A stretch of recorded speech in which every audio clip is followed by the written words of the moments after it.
Assalamualaikum warahmatullahi wabarakatuh teman-teman semua. Waalaikumsalam warahmatullahi wabarakatuh. Gimana nih teman-teman, apa kabarnya? Masya Allah partisipannya udah lumayan banyak ya, 48 orang. Dan pastinya teman-teman semua di sini udah nggak sabar nih menanti materi dari guru kita, dosen kita, Ustadz Asgar Muzaki, yaitu tentang gimana sih respon kita terhadap followers dan juga haters ya. Tapi pastinya ini tuh bukan tentang kita gitu loh teman-teman. Yang kalau misalnya kita ngomongin tentang haters dan followers gitu ya, teman-teman pasti punya sosial media kan. Kalau dipuji biasanya kita tuh seneng gitu kan, seneng banget nih. Tapi giliran dikritik, giliran dikasih komentar negatif, biasanya kita langsung tumbang gitu. Jadi jangan jadi orang yang kalau dipuji terbang, kemudian dikritik tumbang gitu. Dan ya, itu semua peribahasa dari mana kalau boleh tahu? peribahasa dari mana aja Pak? Ya jadi pastinya kita berpanutan kepada suri tauladan kita Rasulullah Shallallahu Alaihi Wasallam, karena medan medan dakwahnya beliau luar biasa banget ya teman-teman.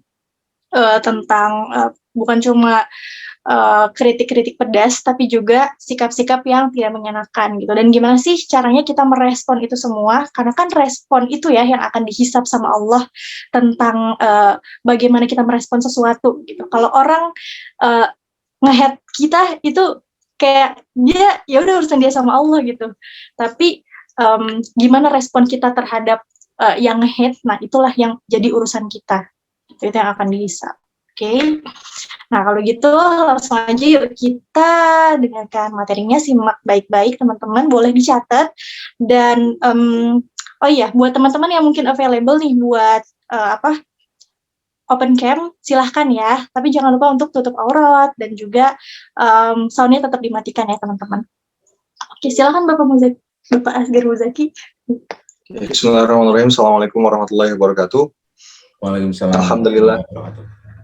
Alladzi bi ni'matihi tatimmu sholihat. Assalatu wassalamu ala sayyidi sadat wa ala alihi wa ashabihi al-fadail wal karamat.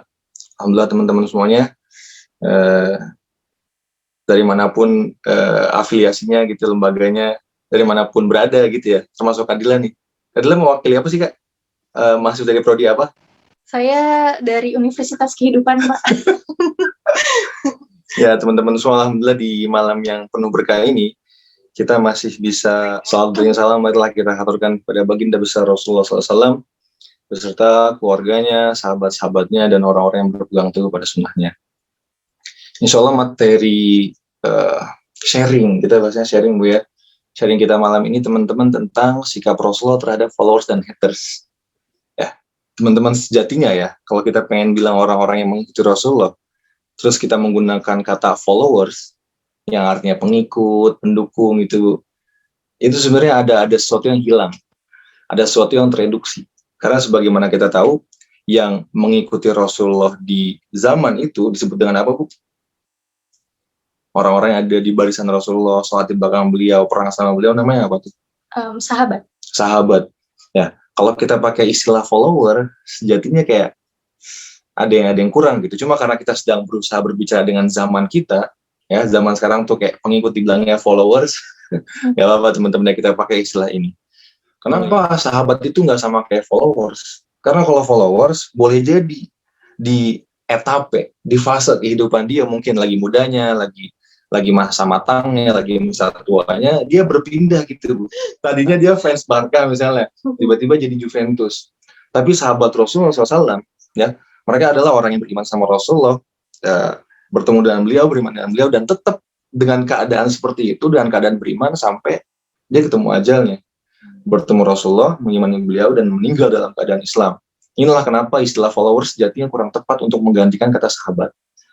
Tapi lagi-lagi karena kita berusaha berbicara dengan bahasa zaman kita gunakan istilah followers. Kenapa banyak banget hadis, ya, kita dengar seorang penceramah, kita dengar ustazah-ustazah yang mengisi kajian, ibu mengangkat tingginya derajat seorang sahabat Rasulullah.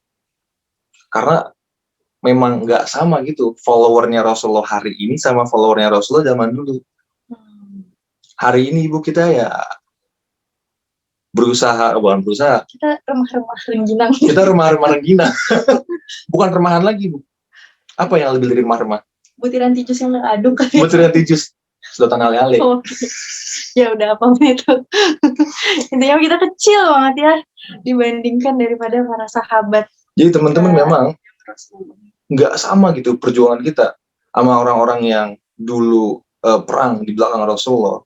Mereka merasakan yang namanya dikucilkan, diboikot, dihina.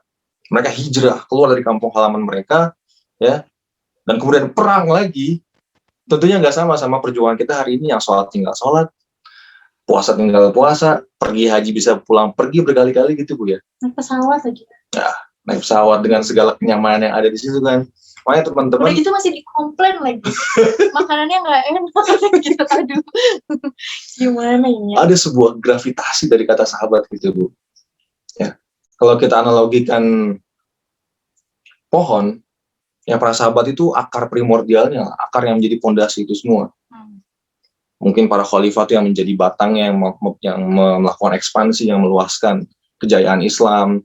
Para ulama kita gitu kan, yang mempelajari fikih, yang mengumpulkan hadis-hadis Rasulullah sebagai daunnya, sebagai buahnya. Kita nih hanya kebagian untuk berteduh di bawah pohonnya gitu, di bawah rindang pohonnya. Nah inilah teman-teman bedanya kita sama sahabat. Bedanya kita sebagai follower Rasulullah hari ini dengan para sahabat yang followernya dulu bareng merintis dengan beliau. Ya, Abu Dzar Al-Ghifari dulu seorang sahabat namanya. Ya, ketika dia berusaha melakukan aksi bela tauhid, ya, sekedar meneriakkan la ilaha illallah dulu tuh, kita kan hari ini alhamdulillah, Bu ya, walaupun ada semacam larangan juga, tapi Abu Dzar dulu luar biasa sukses mendapatkan hadiah pukulan. Ini konsekuensi dari menjadi followers Rasulullah di masa kenabian. Nah, Itu masih di Madinah gitu ya. Di Mekah. Oh, di Mekah. Ya, di Mekah. Di Mekah itu masih ngerintis, teman-teman. Ketika di Madinah baru Rasulullah daya tawar politis. Rasulullah Islam udah kuat, udah pernah menang perang. Akhirnya di Madinah ya nggak sesulit di Mekah lagi. Makanya beda juga orang yang masuk Islam di Mekah sama orang yang masuk Islam setelah hijrah di Madinah. Lebih beda lagi sama orang yang masuk Islam setelah Islam udah menaklukkan Mekah lagi, udah Fathu Mekah. Jadi Islamnya Abu Bakar ya sebagai seorang follower, Bilal bin Rabah, Umar bin Khattab yang masuk masa-masa awal itu nggak sama Islamnya Muawiyah bin Abu Sufyan sama bapaknya Abu Sufyan bin Harb yang masuk Islam setelah agama ini menjadi mainstream gitu. Mereka cuma kayak bahasanya enaknya ikut-ikutan gitu kan, wah semua orang udah masuk Islam nih, kita Islam lah. Nggak sama. Kayak udah tahu, oh ya bener nih. Oh iya banyak nih. Wah ini kayaknya bakal jaya agamanya. Iya. Jadi atau yang udah kelihatan, oh udah jaya. kita sekarang hari ini Islam udah menjadi mayoritas, Islam udah menjadi mainstream, makanya orang nggak ada yang ragu buat masuk agama ini gitu. Makanya kata Allah Subhanahu Wa Taala dalam surat An-Nasr kan, yadkhuluna fi dinillahi afwaja. Setelah Fathu Mekah tuh orang masuk Islam berbondong-bondong. Ya, ketika Al-Quran membicarakan sifat dengan tanwin gitu, dengan hal yang demikian, itu melambangkan sesuatu yang ruah, afwaja. Teman-teman, kalau kita pengen tahu bagaimana sikap Rasulullah kepada para sahabat beliau, ya orang-orang yang mau merintis dari nol sama beliau, kita bisa lihat di surat At-Taubah ayat 128. Laqad ja'akum rasulun min anfusikum 'azizun 'alaykum harisun 'alaykum bil mu'minin ra'ufur rahim. Masya Allah, luar biasa. Laqad ja'akum rasulun min anfusikum 'azizun 'alaihi ma 'anittum harisun 'alaikum bil mu'minina ra'ufur rahim. Ya, teman-teman, Allah menggambarkan bahwasanya Rasulullah terhadap sahabat-sahabatnya itu merasakan jinjingan penderitaan yang pertama, yang kedua selalu menginginkan keselamatan buat mereka, termasuk kita pastinya, Bu ya. Yang terakhir, Rasulullah sangat menyayangi para sahabat-sahabat itu juga. Ini terangkum, Ibu. Ayat ini merangkum bagaimana sikap Rasulullah SAW terhadap sahabat beliau, follower-follower beliau di saat itu. Nah, syukur Ali Maskur ya, luar biasa. Mumtaz, ahsan. Boleh kita lanjut ke itu, merasakan penderitaan followernya. atau kalaupun beliau nggak merasakan penderitaan itu, beliau berusaha sharing, menjinjing sama-sama beratnya penderitaan tersebut, Ibu. Ya, teman-teman kalau tahu bahwasanya Rasulullah tuh setelah tegak daulah Madinah, tadi kata Ibu Dila, negara Madinah udah berdiri, Islam udah kuat. Kalau ditulis sama sarjanawan Barat tuh Rasulullah disebut sebagai warlord, ya, udah udah menang gitu Bu, udah menang. Dan dengan segala kemegahan itu, dengan segala peraturan, ya, koneksi yang beliau punya, beliau masih berusaha down to earth. Beliau masih berusaha untuk dengan segala kesahajaannya tidur di alas yang kata Umar bin Khattab direkam dalam sebuah hadis, yang kalau Rasulullah tidur itu ngejiplak gitu. Apa itu? Kayak saking kasarnya gitu. Kita kan biasa tidur kalau punggungnya. Kalau kita tidur di hambal masjid itu Bu, kita nempelin pipi kayak ngejiplak gitu. Dan Rasulullah hidup hari itu dengan segala kuasaan dan tanda kutip yang beliau punya, beliau masih memilih cara itu. Makanya kalau misalnya ditanya apakah Rasulullah kaya teman-teman. Rasulullah kaya. Tapi kekayaan itu cukup ada di genggaman beliau gitu. Nggak ditaruh di atas kepala beliau. Nah, ini teman-teman yang kalau kata orang sufi disebutnya zauq, rasa. Walaupun kita mampu barangkali untuk apa hari ini yang paling oke Bu. Apa bahasa aja? Low profile. Nggak, barang-barang yang sangat luxury, yang prestisius di mata orang.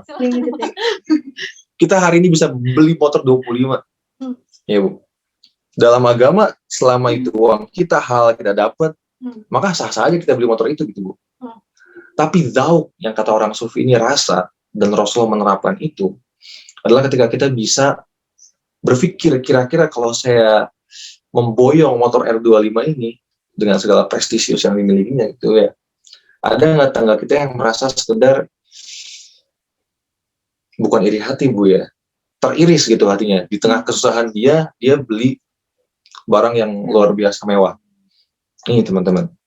Kemudian kisah yang kedua tentang bagaimana Rasulullah berusaha menanggung juga, yang merasakan juga penderitaan para sahabatnya. Ada sebuah sumur Bu, namanya Bir Maunah. Rasulullah pernah mengirimkan 40 sahabat terbaiknya dalam baca Al-Quran, disebut dengan Ahlul Qurra. Mereka ini hafal Al-Quran, paham Al-Quran, bisa menjelaskan Al-Quran gitu. Diminta sama sebuah kabilah buat dikirim ke situ nih 40 orang ini.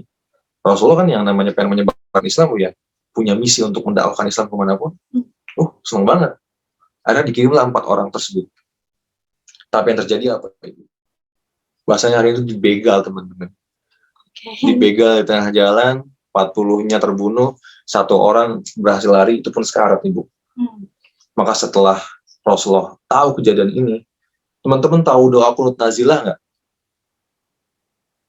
Insya Allah tahu semua ya. Saya yakin di sini karena barangkali dominasi peserta mahasiswa juga pernah dengar yang namanya qunut nazilah. Yang nggak tahu boleh searching ya di YouTube. Jadi qunut ini Rasulullah baca di setiap sholat, dan doanya itu doa-doa yang meminta untuk merendahkan, menghinakan ya kaum kafir Quraisy dan orang-orang yang menzalimi sahabat tersebut. Jadi kita nazil ya teman-teman, diminta diturunkan derajatnya sehina mungkin. Ini salah satu contoh beberapa kisah yang menunjukkan bahwasanya Rasulullah berusaha menanggung penderitaan sahabat-sahabatnya juga gitu Bu. Ada satu kisah lagi sebenarnya, leher kambing. Coba Ibu mau ceritain nggak? Gimana tuh Pak? Ya. Leher kambing. Lo kan saya yang ceritain. Kan kita tadi udah briefing. Nggak sesuai skrip. Saya sendiri Bu. Oke teman-teman, satu lagi usulan. Rasulullah SAW pernah dapat ini Bu, kambing utuh. Ya, sama Aisyah waktu itu. Makanan ini bukan pas lagi. Dapat dari muhsinin lah, dari seorang dermawan gitu kan. Dan teman-teman sebagai seorang Rasul ya, jangan pernah ngebayangin rumah Rasulullah 1 detik pun sepi. Pasti ada orang yang mampir sekedar untuk bertanya, sekedar untuk minta sesuatu. Makanya sampai ada ayat di Al-Quran, janganlah kalian mengangkat suara di depan Rasulullah gitu Bu. Janganlah kalian menengok ke dalam rumah seorang. Hadis Rasulullah juga, janganlah kalian kalau udah diketuk 3 kali dan gak dijawab, itu tuh Rasulullah lagi berusaha mengingatkan sahabat-sahabatnya juga bahwasanya bertamu gitu. Saya seorang rasul, saya seorang nabi, tapi saya juga seorang ayah yang menyaksikan di rumah gitu. Nah, makanya ada adab-adabnya juga. Dan sebagaimana kita tahu dengan kenyataan tadi, kambing-kambing itu banyak yang mintain, Bu. Ya Rasulullah kasih pahanya yang paling beliau suka kan Rasulullah kasih, apalagi bagian kambing yang enak, Bu. Ibu mungkin lebih hafal karena doyan sate kan. Nggak ya?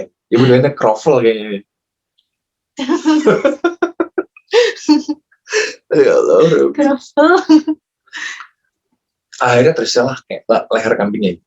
Karena bagian yang paling gak enak ya, paling gak enak lah lehernya. Tapi luar biasa ya teman-teman, ketika Aisyah mengabarkan itu ke Rasulullah, wahai suamiku gitu, tidak ada yang tersisa buat kita kecuali lehernya. Rasulullah malah bilang, bukan Aisyah, yang tersisa buat kita justru yang udah nggak ada. Gimana teman-teman? Maksudnya gimana? Karena tadi yang dibagiin ke orang lain itu yang bakal, ya itulah milik kita nanti di akhirat lah. Jadi kalau misalnya sedekah nih, jadi kudu ini ya, ikhlasnya tuh benar-benar harus sampai menembus langit gitu. Karena yang ada di dompet kita itu bukan punya kita, teman-teman, itu cuma dititipin sama Allah. Tapi yang kita sedekahkan, nah itulah yang akan sampai tabungan kita di akhirat nanti. Rasulullah pengen bilang ke Aisyah bahwasanya yang jatah Rasulullah dan Aisyah sejatinya yang dikasih ke orang tersebut, yang dikasih para sahabat. Lehernya ya itu yang sejatinya Rasulullah nggak dapat. Nah, ini teman-teman satu dari sekian banyaknya ya lusinan bahkan puluhan contoh-contoh bagaimana Rasulullah berusaha menjinjing penderitaan sahabat. Nah, kita lanjut ke slide berikutnya, Ibu. Nah, ini Rasulullah sangat menginginkan keselamatan bagi para sahabatnya juga. Di sini insya Allah semuanya suka baca sirah. Ya. Ada 63 orang di sini, saya yakin udah bolak-balik tuh surah Nabawiyahnya, Ibu. Di setiap kisah yang di situ ada Rasulullah sama Umar, dan ada orang yang melakukan kekonyolan di depan mereka berdua, konyol dalam hal apapun lah, Ibu. Rasulullah, Umar, dan sahabat-sahabat lain gitu. Terus ada sahabat yang melakukan tindakan konyol. Itu pasti Umar langsung, Rasulullah biar saya tebas kepalanya. Umar pasti udah gak sabaran pengen tebas kepala orang yang berlaku bodoh tersebut. Terus ada orang yang pernah kencing di masjid, orang kampung, orang Baduy. Oh iya. Yang kencing di masjid, sahabat-sahabat lagi pada ngumpul kan. Tahu-tahu dia cur aja gitu kencing. Rasulullah biar saya tebas kepala orang itu. Terus ada lagi, Bu, seorang sahabat namanya Hatib Ibnu Abi Balta'ah. Dia ini waktu lagi kasak-kusuk perang Badar, ngebocorin strategi perang ke saudaranya di Mekah gitu. Akhirnya setelah ketahuan, lagi-lagi Umar bilang, Rasulullah biar saya tebas kepala dia. Itu emang kata-kata yang salah keluar. Itu salah keluar. Atau dalam bahasa hadisnya, adribu unuqoha gitu, saya pukul lehernya pakai pedang, itu bahasa narnya tinggal. Ada lagi, Bu, seorang sahabat yang ketika dibagikan harta rampasan perang Hunain, seorang sahabat nih, Bu, dia bilang kayak gini, ya Muhammad, ya adil. Muhammad ketika membagikan ghanimah ini, bagian harta perang ini, berlaku adil lah. Rasulullah sampai tersinggung kan, kalau saya nggak adil, kemudian menurut Anda siapa yang adil? Orang itu mau pergi kan, ya udah bete, udah keki. Tiba-tiba Umar bilang, Rasul biasa tebas kepala orang itu. Lagi-lagi. Ini yang selalu ada, teman-teman. Umar pasti ada di garda terdepan untuk membela Rasul dari orang yang konyol. Tapi di antara semua itu nggak ada yang pernah terjadi. Nggak pernah ada hadis yang mengatakan orang itu benar-benar ditebas sama Umar gitu. Pasti Rasulullah bilang, cukup Umar, biarkan. Cukup Umar. Ini salah satu bentuk kasih sayang Rasulullah sih. Masya Allah. Ini harusnya di samping Rasulullah. Biar jadi tebas. Kanan kiri, maksudnya manusiawi ya. Ada yang sahabat tuh ada yang kayak gini karakternya, ada yang seperti Ali, dan pastinya ada yang menengahkan, yaitu Rasulullah. Masya Allah. Itu salah satunya, Bu ya. Bahwasanya setiap terjadi kebodohan, kekonyolan atau kemaksiatan di depan Rasulullah, Umar pasti siap untuk menebas, memberikan sebuah peringatan lah. Tapi Rasulullah dengan segala welas asihnya, dengan segala kasih sayangnya, bilang cukup. Ini yang menarik juga, Ibu. Teman Itu dalam Islam tuh kayak sampai hari ini orang Barat kalau misalnya baca hukum rajam di Islam, oh ini barbarik nih, serius. Barbarik. Ini nggak human right gitu ya. Ini agama ini belum sampai masa pencerahan nih gitu kan. Nggak manusiawi katanya gitu ya. Ini zaman Paleozoikum pas ini, serius. Tapi teman-teman tahu nggak? Sekali-kalinya rajam terjadi di zaman Rasul itu atas kehendak orang yang melakukan zina. Dalam Islam kan orang yang dirajam tuh berzina, kemudian ada 4 saksi yang ngelihat itu secara langsung. Bayangin gimana itu bisa terjadi. Hari ini pun kalau saksinya CCTV, fatwa ulama tuh nggak boleh, Bu. Ada orang tawan zina, saksinya CCTV nggak ada. Ya, tetap mesti orang, physically orang gitu. Harus mata gitu. Harus mata. Dan di zaman Rasulullah sekali-kalinya terjadi rajam. Karena memang nggak mungkin ada 4 orang yang soleh yang nge-gap orang yang berzina, Ibu. Sekali-kalinya rajam itu pernah terjadi, itu orang yang lapor sendiri. Ketika udah dihukum rajam gitu kan, dikebumikan, dilempar pakai batu.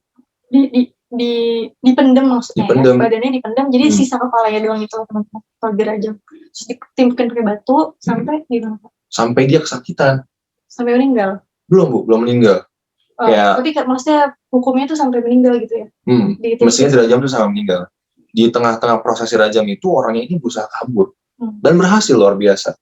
Dia sempat ngangkat badannya, dan yang namanya udah luka-luka akhirnya nggak bisa jauh gitu selamatnya. Dimasukin lagi sama sahabat, dikebumikan lagi, dilemparin lagi, akhirnya meninggal baru. Sahabat ngelaporin kejadian ini. Rasulullah tahu nggak tadi yang dirajam tuh mereka sempat lari gitu, berusaha kabur. Akhirnya kita tarik lagi, kita kebumikan lagi, kita nipuin lagi. Ninggoy dia. Kenapa begitu? Gak gitu kayaknya ceritainnya. Gak gitu ya. Nah, akhirnya kata Rasulullah SAW dengan penuh iba, beliau bilang, kenapa nggak ente biarin dia lari gitu? Biarin dia hidup, barangkali dengan rasa sakitnya dia bakal bertobat. Teman-teman, hukum rajam yang katanya paling menandakan bahwasanya Islam ini masih hidup di abad ke-8 gitu ya. Padahal pada prakteknya itu nggak mungkin terjadi gitu. Kalaupun terjadi, mesti orang yang laporin sendiri. Karena nggak mungkin jadi nggak masalah gitu ya Pak ya. Maksudnya diterapkan gitu loh. Karena bisa jadi on paper ada, tapi diterapin kayaknya. Cuma emang seberat itu gitu ya persyaratannya gitu. Nah, ini sebagai pelajaran juga buat teman-teman ya. Bahwasanya setiap hukum yang terkait dalam Al-Quran ya, itu pun nggak ada yang benar-benar mutlak ditegakkan oleh Khalifah Rasulullah gitu. Zaman Umar pernah ada yang mencuri. Dan dalilnya apa di Al-Quran secara tegas dibilang as-sariqu was-sariqatu faqta'u aydiyahuma. Potonglah kedua tangan mereka. Tapi dengan segala kebijaksanaan Umar ngelihat dulu konteksnya. Ini dia mencuri karena apa? Mencuri karena kelaparan. Berarti yang saya hukum siapa nih? Dia kelaparan. Tangganya kaya. Yang saya hukum tangganya. Pencurinya dikasih semacam amnesti lah, pengampunan itu. Karena Umar tahu dia mencuri bukan karena nafsu. Ini teman-teman, setiap hukum dalam Islam itu perlu dipertimbangkan juga aspirasi dan pengalaman si mukallaf, si orang yang melakukan perbuatan tersebut. Ini cara kita berlaku adil. Kalau kata Pramudia Anantatur itu penulis buku Bumi Manusia, kita mesti adil sebenarnya dalam pikiran. Ya gitu nggak? Berarti tadi kisah dirajamnya seorang pezina itu karena Rasulullah tuh masih ada rasa kasihan gitu ya. Tadi meskipun ya akhirnya meninggal juga gitu ya, tapi Rasulullah masih, kenapa nggak dibiarin aja gitu. Rasulullah masih manusia gitu, tapi tetap aja kan syariatnya Allah tetap ditegakkan seperti itu teman-teman. Dengan segala ulas aslinya, ini salah satu contoh kenapa Rasulullah pengen banget umatnya tuh ya bahkan nggak merasakan sakit lah gitu Ibu. Ada sebuah hadis, tapi ini hadis yang para ulama hadis bilang lah aslah ya, hampir nggak bersumber gitu. Hanya ada di kitab kisah. Ya, Rasulullah pernah berdoa, mungkin Ibu pernah dengar ceritanya. Walaupun ini apa ya, masih sesuatu yang diperdebatkan, tapi nggak apa-apa saya angkat di sini Bu. Teman-teman garis tebal aja bahwasanya ini bukan sesuatu yang bisa kita ceritakan tanpa menyebut rujukannya. Rasulullah pernah berdoa, jangan sampai sakitnya sakaratul maut itu ditimpakan kepada umatnya. Kalau bisa, buat saya aja nih, saya yang nanggung gitu. Karena Rasulullah tahu sakit banget sakaratul maut. Nah, itu dia teman-teman, 3 contoh bagaimana Rasulullah berusaha meringankan dan menginginkan keselamatan bagi para followersnya. Tapi sahabat yang mendapat kafarat puasa belum? Ini, Hmm. ini Ibu, mungkin Ibu mau ceritain. Belum kok saya. Bapak aja. Nah, kayaknya Ibu udah full fledged gitu ya. Gimana ya Pak? Bapak aja. Nah, ayo. Gimana tadi? Ini gimana ya? Sahabat yang mendapat kafarat puasa. Oh, iya. Kurma. Nah, teman-teman tahu kalau di bulan puasa itu kita nggak boleh, semua umat Islam nggak boleh melakukan hubungan badan sama istrinya. Ya. Kalau ternyata dia melakukan, maka kafaratnya yang pertama, dia harus membebaskan budak. Kalau dia nggak punya budak dan dia nggak mampu buat membebaskan, kalaupun nggak punya gitu Bu, dia harus puasa 2 bulan berturut-turut. Kalau dia nggak bisa juga puasa 2 bulan berturut-turut, dia harus menyedekahkan 60 orang miskin makanan. Kayaknya teman-teman lagi-lagi hukum yang tertera on paper ya. Di atas kertas tertulis hukumnya demikian. Tapi tibalah saatnya hukum itu diuji. Ada seorang yang miskin papa ya, datang ke rumah Rasulullah, saya telah berzina nih di siang bolong bulan Ramadan. Kata Rasulullah SAW, ya udahlah ente coba. Berzina sama Astagfirullah. Typo mulut. Apaan teman-teman ya? Akhirnya beliau bilang, ya udah, hukuman buat ente untuk menghapus dosa tersebut, puasa 2 bulan berturut-turut. Lucunya dia bilang, ya Rasul, saya bulan puasa ini 1 bulan kagak sanggup gitu. Apalagi disuruh 2 bulan lagi ntar depannya. 1 bulan aja saya nggak sanggup. Ya. Nah Rasulullah bilang memberikan opsi yang kedua. Bagaimana kalau membebaskan budak? Rasulullah silakan kampung saya tadi ya. Tanya orang-orang kampung situ, niscaya saya orang yang paling miskin di antara mereka. Karena saya dulu mantan budak juga. Dan yang terakhir kata Rasulullah SAW, memberikan 60 makan orang miskin. Yaitu pakai argumen yang tadi ya. Rasulullah lagi-lagi silahkan kampung saya. Insya Allah kalau misalnya ada yang berhak diberikan makan, ya saya gitu. Serba salah akhirnya. Ayo teman-teman, ini salah satu momen rare banget di antara di Sirah Nabawiyah. Rasulullah pernah tertawa di momen ini gitu. Tertawa yang ditulis dalam sebuah itu sampai kelihatan di gerahan gitu. Okay. Bahasa kita ketawa terbahak-bahak gitu kali ya. Tapi nggak terbahak-bahak Rasulullah. Oh, alhamdulillah teman-teman yang jelas. Sampai nyenyir gitu ya. Sampai gigi gerahamnya kelihatan. Akhirnya Rasulullah berikan sekandung korma sama orang ini. Ya udahlah, nih korma, sedekahin. Rasulullah, kayaknya saya lebih berhak buat dapetin kurma itu daripada orang-orang yang lain yang saya kasih. Akhirnya Rasulullah bilang, yaudah, yaudah ambillah buat keluarga ente gitu. Nah ini ya, Rasulullah nggak pengen memberatkan umatnya. Kalau memang dia bener-bener profilnya nggak mampu gitu. Kalau memang orang yang miskin papa, orang yang punya aspirasi dan pengalaman demikian, jangan dipaksakan sama hukum-hukum yang dia nggak mampu menjalannya. Ini salah satu, salah banyak berarti ya, bukan salah satu ya. Salah banyak dari contoh bagaimana Rasulullah SAW pengen umatnya, followersnya, sahabat-sahabatnya tetap dalam kondisi prima, semangat menjalankan Islam gitu. Oke? Ini sejatinya sama ya. Sejatinya lebih kurang mirip-mirip sama 2 poin yang tadi. Dan untuk poin yang terakhir ini saya persilakan sama Bu Dila. Silakan Ibu. Enggak. Nah, Ibu kita ada briefing. Loh. Kita ada briefing, saya 2, Ibu 1 minimal. Ini masih saya semua ini Bu. Cuma ceritanya. Kan saya tugasnya cuma nge-slide aja. Mana ada. Lanjut Mas Kakak. Oke. Teman-teman karena Ibu Dila masih belum mau sharing ilmunya, ini luar biasa. Gimana sih Bu? Ada contoh teman-teman dalam poin yang 3 ini, testimoni Anas bin Malik. Kita tahu Anas bin Malik itu diberikan sama orang tuanya, diwakafkan sama orang tuanya ke Rasulullah. Rasulullah nih Anas, udah silahkan bebaslah mau nyuruh Anas ngapain juga gitu. Bahasa kita hari ini mungkin pembantu, Bu ya. Anas itu teman-teman dari umur 6 atau 7 tahun jadi pembantunya Rasulullah SAW. Setelah Rasulullah wafat, biasanya kan kalau misalnya emang majikan yang nggak seling gitu Bu, pasti yang ngomong sesuatu gitu lah, menceritakan 1-2 hal yang dia pernah ngerasain nggak enak gitu sama majikannya. Tapi Anas memberikan testimoni bahwasanya Rasulullah selalu menghormati Anas, selalu nggak pernah mencak-mencak, nguntab apalagi ke Anas. Dan yang lebih utama lagi, Rasulullah selalu berusaha ngajak Anas makan di meja yang sama. Hari ini berapa? Kehitung kayaknya majikan yang kayak gitu, Bu. Ada meja buat the masters, ada buat meja the butlers. Ya. Beda mejanya, tapi Rasul Nggak pakai meja, mejanya ubin. pakai ibu pengalaman. Rasul pernah punya selendang bagus. Dan selendang ini saking bagusnya, ada seorang sahabat yang dari Baduy, yang dari perkampungan itu, melihat selendang yang bagus tersebut, ditarik selendangnya, lagi dipakai sama Rasulullah. Kata hadis itu, sampai urat di leher Rasulullah itu kelihatan. Orang kampung, Bu. Apa bahasa hari ini? Bopung. Bopung itu kadang-kadang bercandanya kasar, Bu. Nggak bohong, serius. Bopung-bopung itu kayak kalau emang, dari mana? Kasar itu, serius. Tahu sakit. Dan akhirnya ketika tahu bahwasanya si orang Baduy ini mau sekalian Rasulullah kasih. Coba bayangin ibu hari ini kayak gitu, coba. Ada yang narik kayak gitu. Pasti udah bilang, Aik mau nggak?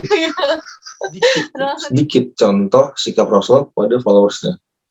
Dan tentunya kalau kita hidup di zaman tersebut, kita ada di zaman tersebut, kita akan menerima perlakuan yang sama.